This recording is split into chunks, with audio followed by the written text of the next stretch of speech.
Ako ste nas pratili na samom početku naše emisije, onda ste shvatili da je moja zadaća danas bila govoriti o sportu i o sportskim gostima. Imali smo brze klizače, govorili smo o uspjehu, barem trenutnom, a nadam se da će tako biti i naših Barakuda na Europskom prvenstvu u vaterpolu, ali najavili smo i jedno veliko sportsko natjecanje, kažu najveće u svijetu u tome sportu, a to je hrvanje.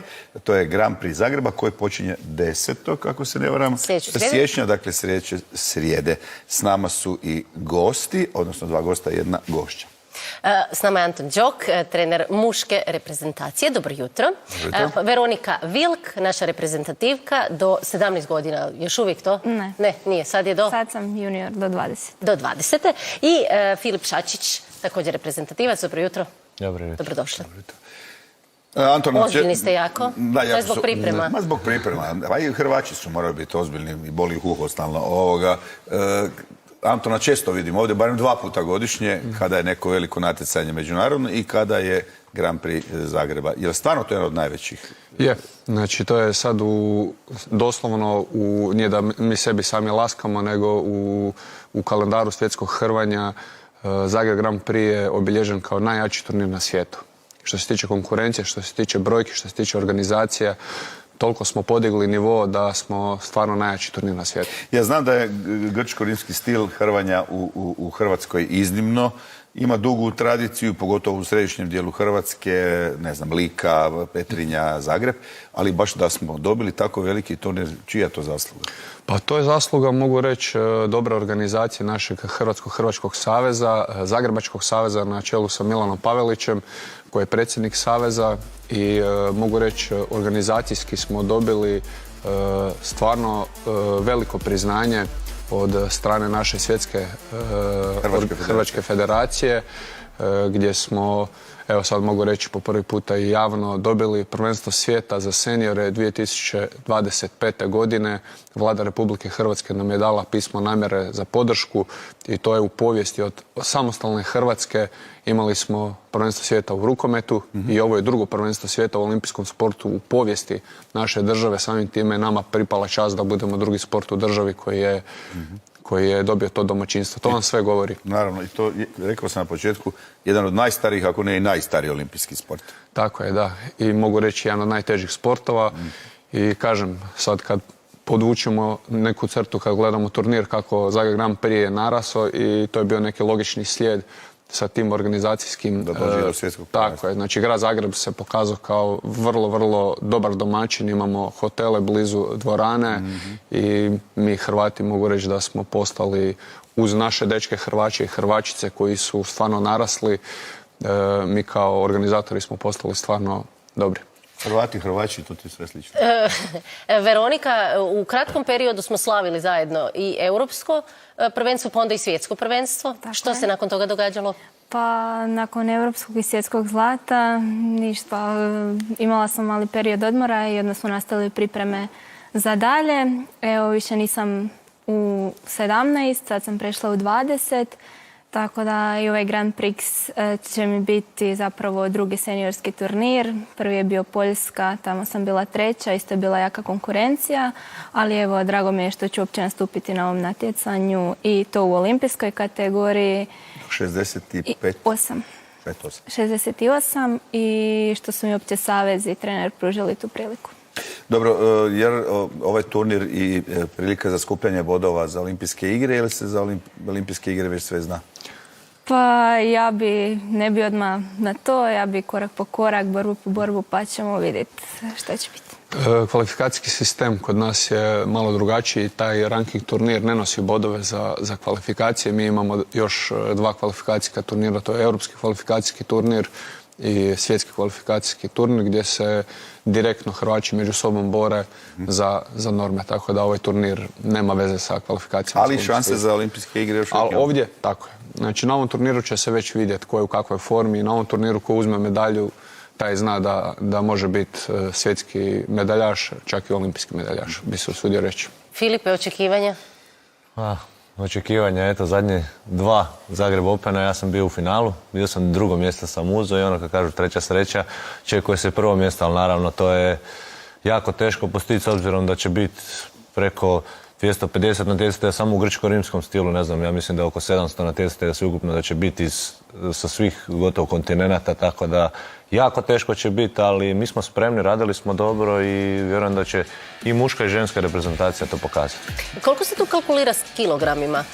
Jer znamo da u nekim sportovima se onda namjerno ide izgubiti nekoliko kilograma jer vide da je konkurencija slabija, recimo u Ali ne nižoj samo to kategoriji. zlato, nego je njegova, recimo, Filipova disciplina nije olimpijska. Da bi bio u olimpijskoj moralo bi se udebljati 4 kile, je li tako? Pa sad nakon jedno Božića- 4 kile, da, jedno 4, to sad nakon Božića je okej, ali sad vrlo brzo to nakon Božića ode, jer odmah kreće. Dobro, na 4 minus, opet Da, isto vrijedi. tako da moram i 4 minus, odnosno 5. 5 kategorija mi je gore, 5 kila je gore i dole, tako da definitivno sad na ovom prvenstvu, odnosno na ovom turniru idemo u svoju kategoriju, ne olimpijsku, ali u svakom slučaju ću probati ja uloviti te olimpijske igre, jer to je san svakog sportaša. Da. Rekao je Filip, grčko-rimskim stilom, što i slobodnjaši nastupaju ili ko još? Da, ranking turnir je obvezan organizirati sva 3 olimpijska stila hrvanja, to je slobodni stil, žensko hrvanje i grčko-rimski stil, tako da najveće zvijezde i slobodnog stila hrvanja Znači iz svijeta... Turci i Iranci.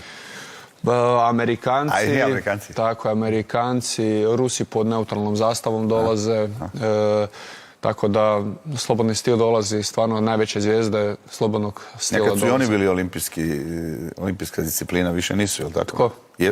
Slobodnjaši Je, jesu? to su 3 olimpijske A discipline, jesu? slobodni stil, grčko-rimski i I žensko. ženska konkurencija. A ženska je jedinstvena, nema Tako, jedan tako. i drugi. Kako ćete sada provesti ovih zadnjih još koliko 5 dana?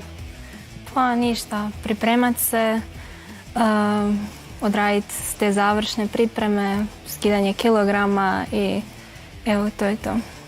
Dobro, te završne pripreme u I skidanje hrvanju. kilograma, i Da je sve to u skidanje 4-5 kilograma dana. jedno, drugo i treće u 4 dana. Kako je to moguće? Što se zapravo u hrvanju najviše mora trenirati da bi čovjek bio najspremniji? Ili kad vas čovjek gleda, čovjek bi mislio da morate biti gumeni u leđima kako se savijete.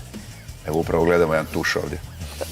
Pa mislim da za hrvanje zapravo treba sve od snage, fleksibilnosti, tehnike, tako da nema baš nešto što bi mogla izdvojiti, a zapravo treba. Dobro, kad se ovako uhvatite u koštac, koje su najteže ozljede? Je li to rame, je li to... Nećemo ozljedama pri Pa turniru. ne, dobro, ajde, ne treba biti ozljeda, ali koji dio tijela najviše strada kod Hrvaća? Da, pa Legendarno. svaki sport ima adaptaciju, znači oni treniraju doslovno od malih nogu i organizam se adaptira i kosti i mišići sve se adaptira, tako da su ozljede stvarno minimalne, ali tu su mikrotraume nekih rebara, znaju rame, zglobovi koljena, ali mogu reći da stvarno je minimalno što si spremni, to je manja vjerojatno za ozljede, zato te pripreme koje mi radimo, teže su pripreme nego samo natjecanje. Tako je, znači uvijek ozljede se vrlo rijetko dešavaju na natjecanju, znači mogu se usuditi reći preko 90% ozljeda koje se dese se u pripremnom periodu jer su nama pripreme toliko teške da evo sad baš imamo, mogu i to pohvaliti, naš savez, organizacija jednog od najvećih kampova na svijetu, 330 osoba, odnosno ljudi ide na kamp poslije Zagreb Grand Prix u Poreć i samim time radimo na ovom projektu što je vlada spojila turizam i sport u jedno tijelo, u jedno ministarstvo. Mi radimo i u tom smjeru gdje ćemo ostvariti preko 3,5-4 tisuće noćenja samo kroz taj trening kamp koji se održava u Poreču poslije Zagreb Grand Prix. I to znači ovo izvan sezone, dakle spajaju se sve one ideje i želje koje smo imali. Tako je, u svim segmentima je naš savez stvarno podigao ljestvicu od kvalitete uvjeta za naše sportaše i sportašice, od tih trening kampova gdje smo isto postali broj 1 u svijetu za pripreme Hrvaća i turniri i organizacija turnira, tako da mogu reći svako područje smo pokrili organizacijski i kadrovski jako dobro, tako da... Super. I za kraj, evo pitanje jednom, drugom, trećem. Filipe, najveći konkurent po tvom mišljenju sad na Zagreb Openu? Pa iskreno ne znam, nisam vidio sve točno sa prijavama ko će točno biti, ali ja vjerujem da će biti i europskih i svjetskih medaljaša, tako da bit će teško uzeti u svakom slučaju medalju. A Veronika, koja je u ženskoj konkurenciji najjače? Odakle dolaze? Pa osobno u mojoj kategoriji imam dosta sad iz Beograda imam svjetsku prvakinju i dosta medaljašica, tako da bit će jako gusto. Gusto. Dobro. Poziv gledateljima kakav? Mogu li slobodno ući? Kad mogu doći? Kad počne i dokle traje? Pa mogu reći da je otvorenje u petak, to je 12. Ta će biti ceremonija otvorenja. Znači onaj vikend će biti zapravo najviše. Tako je. Kreće se sa ženskim hrvanjem i mogu reći u koji god termin od tih 5 dana dođe. Ali u Dom sportova, jel? Tako je, Dom sportova. U koji god termin da uđu imat će šta vidjeti o ženskog hrvanja slobodnog stila do Grčko-Niskog. U petak je to otvorenje gdje očekujemo da će biti puna dvorana u Domu sportova. Poziv svima da dođu i neće požaliti. Super. Hvala vam lijepa. Čestitke na svim ovim zapravo već ostvarenim rezultatima i što se tiče turizma i privlačenja svih sportaša na pripreme u Hrvatsku i naravno sretno. Mogu se malo i nasmijeti, malo biti veseliji. Evo ga za kraj, imamo sva 3 osmija. Hvala vam lijepa. Super, želim vam puno uspjeha. A naše hrvanje je dosta već uspjeha i napravilo za naš sport jer ima i dugu tradiciju. A kakvu tradiciju imaju ovi klinci koji se nalaze iznad kreše